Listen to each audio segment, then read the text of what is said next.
What is the sequence? Rhythmic yogic breathing. Repeat. 7 cycles minimum. 7 cycles. Okay. Complete breath. Repeat. 2 cycles. Ready? Ready? Cleansing breath. 2 cycles. Complete breath. 2 cycles. ಇದು ಒಂದು sequence ಇದೆ. ಇದಿಷ್ಟು ಮಾಡೋದಕ್ಕೆ ನಿಮಗೆ ಸುಮಾರು 10 ನಿಮಿಷ ಅಥವಾ 15 ನಿಮಿಷ ಬೇಕು. 10 ನಿಮಿಷ ಇದ್ದು ಮಾಡ್ಬೋದು. 10 ನಿಮಿಷ ಸಾಕು. ಓಕೆ. ಇದನ್ನ ನಾವು ದಿನಾಲೂ ನಾಳೆ ದಿನ ಮಾಡ್ತೀವಿ. ನಾಳೆ ಪ್ರತಿದಿನ ಮಾಡ್ತೀವಿ. ನೀವು ಮನೆಗೆ ಬಂದರೆ ಏನು ಮಾಡ್ತೀರಾ? ಹಲೋ, ಕಂಟಿನ್ಯೂ ಮಾಡಬೇಕು. ಆಶ್ರಮದಿಂದ ಹೆಂಗೆ ಬಂದಿದ್ದೀವಲ್ವ, ಮತ್ತೆ ಪುನಃ ಅದೇ ಆಫೀಸು ಅದೇ ಬಾಸು ಸ್ಟ್ರೆಸ್ ಉಳ್ಕೊಂಡೆಲ್ಲ ಕೂತ್ಕೊಂಡ್ರೆ ಮತ್ತೆ ಆರೋಗ್ಯ ಹಾಳಾಗುತ್ತೆ. You have to continue. ಮನೆಗೆ ಹೋಗ್ತಾರೆ daily you must continue doing this. Daily you can do at least 3 sessions, morning, afternoon, evening. ನಿಮ್ಮ ಆರೋಗ್ಯ ಸರಿ ಇಲ್ವಾ, ಇನ್ನೊಂದ್ಸಲ ಜಾಸ್ತಿ ಮಾಡಿ. ರಾತ್ರಿ ಮಲಗೋ ಮುಂಚೆ ಒಂದ್ಸಲ ಮಾಡಿ. Okay. Use the sequence: rhythmic yogic breathing, complete breath, cleansing breath, complete breath. Is it clear? Question? No doubt? Okay. ನಾವಾಗಲೇ ಹೇಳ್ತಲ್ಲ, ನಮ್ನಿಂಗೆ ರಾಯ್ತಿಗೆ ಇದೆಲ್ಲ ಎನರ್ಜಿ ಇದೆ ಅಂತ ಹೇಳ್ತಲ್ವಾ. ಆ energy it is in layers. ಬೇರೆ ಬೇರೆ ಲೇಯರ್ಗಳಿದೆ, ಬೇರೆ ಬೇರೆ ಗ್ರೇಡೇಷನ್ಸ್ ಇದೆ. ಅದ್ರದ್ದು ಕ್ವಾಂಟಿಟಿ ಕ್ವಾಲಿಟಿ ಎಲ್ಲ ಡಿಫ್ರೆಂಟ್ ಆಗಿರುತ್ತೆ, ಒಬ್ಬರಿಗೊಬ್ಬರಿಗೆ ಬೇರೆ ಆಗಿರುತ್ತೆ. ಓಕೆ. ಅದ್ರಲ್ಲಿ ಏನೇನಿದೆ ಅನ್ನೋದನ್ನ ನೋಡೋಣ. Is a physical body. ಹೇಳಿ. ಫಿಸಿಕಲ್. ಟಚ್ ಮಾಡಿದ ಬಾಡಿನ ಫಿಸಿಕಲ್ ಬಾಡಿ. ಏನ್ ಮಾಡಿದ್ದು? ಓಕೆ. ಫಿಸಿಕಲ್ ಬಾಡಿ ಏನಿದೆ? ಸಾಲಿಡ್ ಇದೆಯಾ? ಮೂಳೆ ಇದೆಯಾ? ಓಕೆ. ಲಿಕ್ವಿಡ್ ಇದೆಯಾ? ರಕ್ತ ಹರಿತಿದೆಯಾ? You have blood in the body. Okay. Is there any gas? ಉಸಿರಾಡ್ತಿರಲ್ವಾ, ಲಂಗ್ಸ್ ಎಲ್ಲ ಗಾಳಿ ತುಂಬಿದೆ. Yes or no? Okay. So you have solid, liquid, gas. That is physical body. ಏನಂತೀರ ಅದಕ್ಕೆ? Visible physical body. ಏನಂತೀರಾ? ಹಾಗಾದ್ರೆ ದೃಗ್ಗೋಚರ, ಕಣ್ಣಿಗೆ ಕಾಣುವಂತಹ ಭೌತಿಕ ಶರೀರ. ಅದರಲ್ಲಿ ಏನಿದೆ? ಈ ಸಾಲಿಡ್, ಲಿಕ್ವಿಡ್, ಗ್ಯಾಸ್ ಇದೆ. ಆಯ್ತಾ? ಈಗ ಹೇಳಿ, ಇನ್ವಿಸಿಬಲ್ ಫಿಸಿಕಲ್ ಬಾಡಿ. ಹೇಳಿ. ಅಂದ್ರೆ ಕಣ್ಣಿಗೆ ಕಾಣದ ಒಂದು ಭೌತಿಕ ಶರೀರ. ಅದನ್ನ ಯಾಕೆ ಭೌತಿಕ ಶರೀರ ಅಂತಂತಾರೆ ಅಂದ್ರೆ, ಎನರ್ಜಿ ಬಾಡಿ ಹೇಳ್ತಾ ಇರೋದು. ಈ ಶರೀರದ ಮೋಲ್ಡ್ ಅದು ಹೇಗಿದೆ ಹಾಗೆ ಈ ಶರೀರ ಬರುತ್ತೆ. ಓಕೆ. ಅದು ಚೆನ್ನಾಗಿದ್ರೆ ಶರೀರ ಕೂಡ ಆರೋಗ್ಯವಾಗಿರುತ್ತೆ. ಅಲ್ಲಿ ಏನಾಗಿದೆ, ಅದು ಅದರಲ್ಲಿ ಒಟ್ಟು 4 ಬೇರೆ ಬೇರೆ ಗುಣಮಟ್ಟದ ಶಕ್ತಿಗಳಿದ್ದಾವೆ. 4 ಗ್ರೇಡ್ಸ್ ಇದೆ. ಏನಂತ ಕರೀತಾರೆ ಅದಕ್ಕೆ? E4. ಹೇಳಿ. E3, E2, E1. ನನ್ನ ಕಡೆ ನೋಡಿ. E1 ಹೇಳಿ. ತುಂಬಾ ಸೂಕ್ಷ್ಮ, ತುಂಬಾ ಸೂಕ್ಷ್ಮ, ಲೈಕ್ ಸಿಲ್ಕ್, ತುಂಬಾ ಸೂಕ್ಷ್ಮ, ರೇಷ್ಮೆ ಆಗಿರುತ್ತೆ. E4 ಹೇಳಿ. ಹೊರಟು ಹೇಳಿ. ಮರಳಿನ ಹಾಗಿರುತ್ತೆ. And particles. E4 ಹೇಗಿದೆ ಮುಟ್ಟೋದಕ್ಕೆ? ಸ್ವಲ್ಪ ಹೊರಟಾಗಿದೆ. E1 ಹೇಗಿದೆ? ತುಂಬಾ ಶುದ್ಧವಾಗಿ, ಕ್ಲೀನ್ ಆಗಿ, ಸೂಕ್ಷ್ಮವಾಗಿರುತ್ತೆ.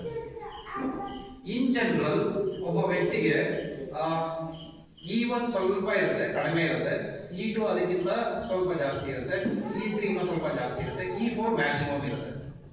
In general actually. ಆದ್ರೆ ಆ ವ್ಯಕ್ತಿ ಪ್ಯೂರ್ ವೆಜಿಟೇರಿಯನ್ ಆಗಿ ಕನ್ವರ್ಟ್ ಆದ್ಮೇಲೆ, ಶುದ್ಧ ಸಸ್ಯಾಹಾರವನ್ನು ಮಾತ್ರ ಆಹಾರವಾಗಿ ತಗೊಂಡ್ರೆ, ಮತ್ತೆ ಈ ಥರದ್ದು ಪ್ರಾಣಾಯಾಮಗಳು, ಸರಿಯಾಗಿ ಪ್ರಾಣಾಯಾಮಗಳನ್ನ ಅಭ್ಯಾಸ ಮಾಡಿದ್ರೆ, ಪ್ರತಿದಿನ ವ್ಯಾಯಾಮ ಮಾಡಿದ್ರೆ, ಒಳ್ಳೆ ಯೋಚನೆಗಳನ್ನ ತಗೊಂಡ್ಬಂದ್ರೆ, ಪಾಸಿಟಿವ್ ಆಗೇ ಯೋಚನೆ ಮಾಡಬೇಕು. ಭಯದಿಂದ ಹೊರಗೆ ಬರಬೇಕು, ಎದುರ್ಕೋಬಾರ್ದು. ಧೈರ್ಯವಾಗಿ ಜೀವನ ನಡೆಸಬೇಕು, ತಾಳ್ಮೆಯಿಂದ ಇರಬೇಕು, ಸಂತೋಷವಾಗಿರ್ಬೇಕು. ನನ್ನ ಗ್ರೂಪಲ್ಲಿ ಸಂತೋಷ ಅಂತ ಇದ್ದಾರೆ ಒಬ್ರು, ನೋಡಿ ಅವ್ರನ್ನ ಎಲ್ಲಿ ಬರ್ತಿದ್ದಾರೆ. ವೆರಿ ಸಂತೋಷ್. Yes, he is there. Look at him and smile. Okay. ಸಂತೋಷ ಪಡಿ ಅವರು ಕೂಡ. ಓಕೆ. ಸೊ ಸಂತೋಷವಾಗಿರ್ಬೇಕು. ಯಾರು ಆ ಥರ ಇರ್ತಾರೋ ಅವ್ರಿಗೆ ಈ ಸೀಕ್ವೆನ್ಸ್ ಏನಾಗುತ್ತೆ? ಚೇಂಜ್ ಆಗುತ್ತೆ. E4 ಕಡಿಮೆ ಆಯ್ತಾ ಬರುತ್ತೆ, E3 ಕಡಿಮೆ ಆಗುತ್ತೆ, E2 ಜಾಸ್ತಿ ಆಗುತ್ತೆ, E1 ಜಾಸ್ತಿ ಆಗುತ್ತೆ. ಇಲ್ಲಿ ಮೇಡಮ್ ಮಾತು ಹೇಳಿದ್ರು, ಜ್ಯೋತಿ ಮೇಡಮ್ ಬಂದಾದಂಗೆ ಫೀಲ್ ದ ವೈಬ್ಸ್ ಅಂತ, ಆ ಥರದ್ದೇನೋ ಒಂದು ಹೇಳಿದ್ರು, ಎನರ್ಜಿ ಫೀಲ್ ಆಯ್ತು ನನಗೆ ಅಂತ ಬಂದ ಮೇಡಮ್. ಅದೇ ನಾನು ಹೇಳಿದ್ವಿ, there are some change in the ambience, ಏನೋ ಚೇಂಜ್ ಆಯ್ತು ಅವಾಗ ಅಂತ. ಅದು ಯಾಕೆ ಅಂದರೆ E1 ಮ್ಯಾಕ್ಸಿಮಮ್ ಇದೆ. ಓಕೆ. ತುಂಬ ಜಾಸ್ತಿ E1 ಇರುತ್ತೆ, ಅದಕ್ಕೋಸ್ಕರ. E4 ತುಂಬ ಕಮ್ಮಿ ಇರುತ್ತೆ. E4 ಬರೀ ಬಾಡಿ ಸಸ್ಟೈನ್ ಮಾಡೋಕ್ಕೆ ಎಷ್ಟು ಬೇಕು ಅಷ್ಟು ಮಾತ್ರ ಇರುತ್ತೆ. E1 ಜಾಸ್ತಿ ಮಾಡ್ಕೊಂಡಿರ್ತಾರೆ ಧ್ಯಾನದಿಂದ, ಜೀವನ ಕ್ರಮದಿಂದ. ಹಾಗಾಗಿ ಏನಾಗುತ್ತೆ, ತುಂಬ ಸಟಲ್ ಆಗಿರುವಂಥದ್ದು, ತುಂಬ ಸಿಲ್ಕಿ ಆಗಿರುತ್ತೆ. ಪಾಂಡ್ಸ್ ಪೌಡರ್ಗಿಂತ ನೈಸ್ ಆಗಿರುತ್ತೆ. ಆ ಥರದ ಎನರ್ಜಿ ಎಲ್ಲ ಕಡೆ ರೇಡಿಯೇಟ್ ಆಗ್ತದೆ ಅಂತ ಪೀಪಲ್ ಫೀಲ್ ಲೈಕ್ ಅವ್ರನ್ನ ನೋಡಿದ್ರೆ ಏ ಚೆನ್ನಾಗಿದೆ, ಏನೋ ಚೆನ್ನಾಗಿದೆ ಇವತ್ತು ವೈಬ್ರೇಷನ್ ಅಂತ. ಅಲ್ಲಿ ಗೆಟ್ಟಿದ್ದು ಮೈ ನಾನು ನೋಡಿದಾಗ ನಮಗೆ ಆಯ್ತಿದೆಯಾ ಇಲ್ಲ ಅಲ್ವಾ? ಇನ್ನೂ ಆಗ್ಬೇಕಂತೇಳಿ. Okay, we are in the process. ಹೇಳಿ, Raghu is in the process. Okay, lap ಹಾಕೊಂಡೆ. ಓಕೆ, ಸೊ E1 ಜಾಸ್ತಿ ಆಗಬೇಕು. ಈಗ ನೀವೆಲ್ಲರೂ ಕೂಡ ಇಲ್ಲಿಂದ ಹೊರಡೋ ಮುಂಚೆ E1 ಜಾಸ್ತಿ ಮಾಡ್ಕೊಂಡು ಹೋಗ್ಬೇಕು. ಏನೇನ್ ಮಾಡ್ಬೇಕು? ಅದಕ್ಕೆ ಸಸ್ಯಾಹಾರ. ಹೇಳಿ, ಚೆನ್ನಾಗಿ ಅಗಿದು ತಿನ್ಬೇಕು ನಿಧಾನವಾಗಿ. Okay, positive thoughts. ಹೇಳಿ, ನೆಗೆಟಿವ್ ಆಗಿರೋದು ಏನು ಇಟ್ಕೋಬಾರ್ದು ಮನಸ್ಸಲ್ಲಿ. ಯಾರ ಬಗ್ಗೆನೋ ಬೇಜಾರಾದ್ರೆ, ಕೋಪ ಆದ್ರೆ ಬಿಟ್ಬಿಡಿ. ಅದು ಈಗ ಆಶ್ರಮಕ್ಕೆ ಬಂದಿದ್ದೀರಾ, ಏನಾದ್ರು ಬಿಟ್ಬಿಟ್ಟು ಹೋಗ್ಬೇಕು ಅಂದ್ರೆ ಕೆಟ್ಟದೆಲ್ಲ ಬಿಟ್ಬಿಡಿ, ಏನು ಬೇಡ, ಮನೆಗೆ ತಗೊಂಡು ಹೋಗ್ಬೇಡಿ ವಾಪಸ್. ನಿಮ್ಗೆ ಏನೇನು ತೊಂದರೆ ಕೊಡ್ತಾ ಆರೋಗ್ಯಕ್ಕೆ ಅದನ್ನೆಲ್ಲ ಬಿಟ್ಬಿಡಿ. Are you getting the point? You will not get this chance in US or in Bangalore. Just from the 2 ಗಂಟೆ ಜರ್ನಿ ಇಲ್ಲಿಗೆ ಎಷ್ಟು ಡಿಫರೆನ್ಸ್ ಇದೆಯಲ್ಲ, ಬ್ಯಾಂಗ್ಳೂರ್ ಮನೆಗೂ ಈ ಜಾಗಕ್ಕೂ ಡಿಫರೆನ್ಸ್. ಆಂಬಿಯನ್ಸ್ ಹೇಗಿದೆ. ಸೊ ಸರಿಯಾಗಿ ಉಪಯೋಗಿಸ್ಕೊಳ್ಳಿ. Be positive, always be positive. ನಿಮ್ಮ ಆರೋಗ್ಯದ ಬಗ್ಗೆ, ನಿಮ್ಮ ಜೊತೆಲಿರೋ ಬಗ್ಗೆ, ಓಕೆ, ಇಲ್ಲಿರೋ ಪ್ರತಿಯೊಬ್ಬರ ಬಗ್ಗೆ ಒಳ್ಳೆಯದನ್ನೇ ಯೋಚನೆ ಮಾಡಬೇಕು. Are you getting the point? ಯಾರಾದ್ರೂ ಸ್ವಲ್ಪ ಕಷ್ಟದಲ್ಲಿದ್ದಾರೆ ಅಂದ್ರೆ ಏನ್ ಮಾಡ್ತೀರಾ? ನೀವು ಗೊತ್ತಿರೋ ಪ್ರಾರ್ಥನೆ ಮಾಡಿ, ಭಗವಂತ ಇವರಿಗೆ ಆರೋಗ್ಯ ಚೆನ್ನಾಗಾಗಪ್ಪ, ಬೇಗ ಹುಷಾರು ಮಾಡಿ ಇವರಿಗೆ ಅಂತ ವಿಶ್ ಮಾಡಿ. ಅರ್ಥ ಆಯ್ತಿದ್ಯಾ? When you do that, E1 increases. Is it clear? Okay, good. Now ಇದೇನಾಯ್ತು? Solid, liquid, gas, E4, E3, E2, E1. This is physical body, physical level ಸಂಬಂಧಪಟ್ಟಿದ್ದು.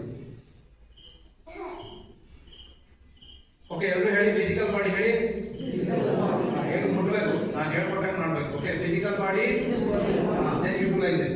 ಎನರ್ಜಿ ಬಾಡಿ, ಆಮೇಲೆ ಇಮೋಷನಲ್ ಬಾಡಿ. ಇಮೋಷನಲ್ ಬಾಡಿ ಎಲ್ಲಿದೆ? ಸ್ವಲ್ಪ ಹೊರಗಿದೆ. ಸಿದ್ದು ನನ್ನ ಜೊತೆಗೆ ಮಾಡಿ. Emotional body. Okay, very good. ಅದರಿಂದ ಆಚೆ ಇದೆ ಮೆಂಟಲ್ ಬಾಡಿ. ಹೇಳಿ, ಇನ್ನೂ ಬೇರೆ ಬೇರೆ ಬಾಡಿ ಇದೆ. ಸದ್ಯಕ್ಕೆ 3 ಬಾಡಿ ಬಗ್ಗೆ ಮಾತ್ರ ಮಾತಾಡೋಣ. ಫಿಸಿಕಲ್, ಎನರ್ಜಿ ಹೇಳ್ಕೊಟ್ಟಿದ್ದೀನಿ. Emotional and mental body. Little introduction.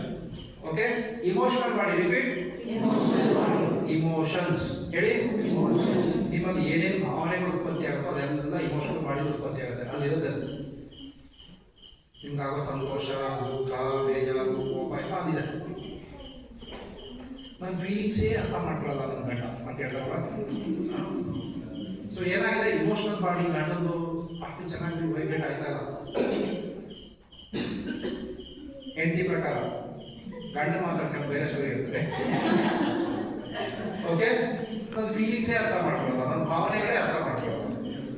So what is the problem? Emotional body ಎಷ್ಟು ಲೇಯರ್ ಇದೆ? 7 ಲೇಯರ್ಸ್. ಹೇಳಿ, 7 ಪ್ಲೇನ್ಸ್. ಹೇಳಿ, EM1. ಹೇಳಿ, EM2, EM3, EM4, EM5, EM6, EM7.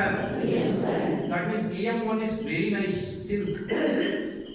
EM7 is gross, maradu, ಹೊರಟಾಗಿದೆ. EM1 ಹೇಳಿ, happiness, positive emotion. Okay, EM7 ಹೇಳಿ, sadness. So ಹೊರಟಾಗಿರೋದು clean ಆಗಿಲ್ಲ energy. ಅರ್ಥ ಆಯ್ತಿದೆಯಾ? Okay, ಇದ್ಯಾವುದು ಇಮೋಷನಲ್ ಬಾಡಿ ಆಯ್ತು.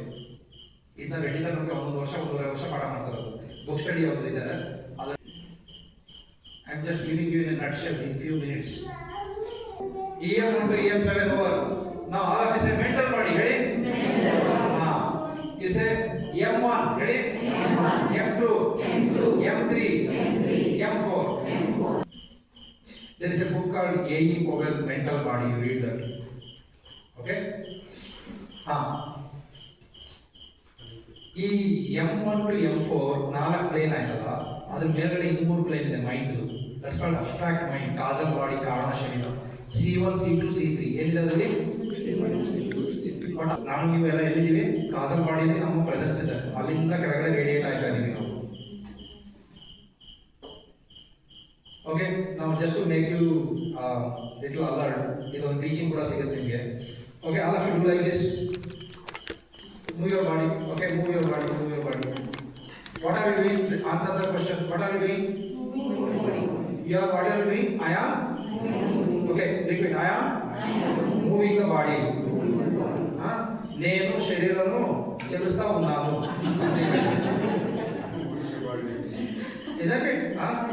మూవ్ చేస్తా ఉన్నాను something. Okay, you are moving your body. Okay, what is being moved? Body is being moved. Repeat. What is being moved? Body is being moved. Who is moving the body? I am. I am moving the body. Repeat. I am moving the body. Isn't it? That's what you are doing. Okay, you are moving the body. Now, if you are moving the body, are you the body? No. You are the mover. ಶರೀರವನ್ನ ಚಲಿಸ್ತಾ ಇರೋ ನೀವು, ನೀವೇ ಶರೀರ ಅಲ್ಲ. ನನ್ನ ಬಟ್ಟೆ ಹಸಿಯೋದಿಲ್ಲ, ನನ್ನ ಶರೀರದ ಬಟ್ಟೆ ಹಸಿಯುತ್ತೆ. ಅದು ಗೆಟಿಂಗ್ ದ ಪಾಯಿಂಟ್? ನನಗೆ ಮಂಡಿ ನೋವು ಬರೋದಿಲ್ಲ. ಯಾರಿಗೆ ಮಂಡಿ ನೋವು ಬರೋದು? ನನ್ನ ಶರೀರಕ್ಕೆ ಮಂಡಿ ನೋವು ಬರುತ್ತೆ. So many layers are there. Total 21 layers are there. How many layers? 21 layers. ನಿಮ್ಮ ಆರೋಗ್ಯ ಎಲ್ಲಿದೆ? Physical body is only this much, solid liquid gas. ಇದ್ರ ಮೇಲೆ ಪ್ರಭಾವ ಬೀರ್ತಾ ಇರುವಂಥದ್ದು ಏನೇನಿದೆ ಇವೆಲ್ಲ ಇದ್ದಾವೆ. ನಿಮ್ಮ ಯೋಚನೆ, ನಿಮ್ಮ ಭಾವನೆ ಇಲ್ಲ. ನಿಮ್ಮ ಯೋಚನೆ ಭಾವನೆ ಯಾವಾಗ ತಪ್ಪಾಗುತ್ತೋ ಅವಾಗ ಕಾಯಿಲೆ ಬಂದರೆ ಅದಕ್ಕೆ ಸೈಕೋಸೊಮ್ಯಾಟಿಕ್ ಅಂತ ಅಂತೀವಿ. ನೀವು ಇಲ್ಲಿ ಬಂದು ಕೂರ್ತಿರೋ ಪ್ರತಿಯೊಬ್ಬರಿಗೂ ಸೈಕೋಸೊಮ್ಯಾಟಿಕ್ ಬಂದಿರುತ್ತೆ. ಅಂದರೆ ನಿಮ್ಮ ಯೋಚನೆ, ನಿಮ್ಮ ಭಾವನೆಯನ್ನು ತೊಂದರೆ ಮಾಡ್ಕೊಂಡ್ರಿ, ಮಾನಸಿಕವಾದ ಒತ್ತಡ ಇತ್ತು, ಆರೋಗ್ಯದ ಕಡೆ ಗಮನ ಕೊಡಲಿಲ್ಲ, ಆರೋಗ್ಯ ಹಾಳಾಗ್ತದೆ. ಯಾರನ್ನ ಬೇಜಾರು ಮಾಡೋದಂತ ಅವನ್ನ ದ್ವೇಷ ಮಾಡ್ತೀರಾ, ಅವನ ಕೋಪ ಮಾಡ್ಕೊತೀರಾ, ಅವನಿಗೆ ಬೇಜಾರು ಮಾಡ್ಕೊಂಡು ಅವ್ನ ಪಾಡಿಗೆ ಆರಾಮಾಗಿ ಜೀವನ ಮಾಡ್ತಾರೆ. ನೀವು ಮಾತ್ರ 24 ಗಂಟೆ ಅವನ ಬಗ್ಗೆನೇ ಯೋಚನೆ ಮಾಡ್ಕೊಂಡು ಕೂತಿರ್ತೀರಿ. ನಿಮ್ಮ ಆರೋಗ್ಯ ಹಾಳಾಗಿದೆ. Are you getting the point? And you abuse your body. How dare you?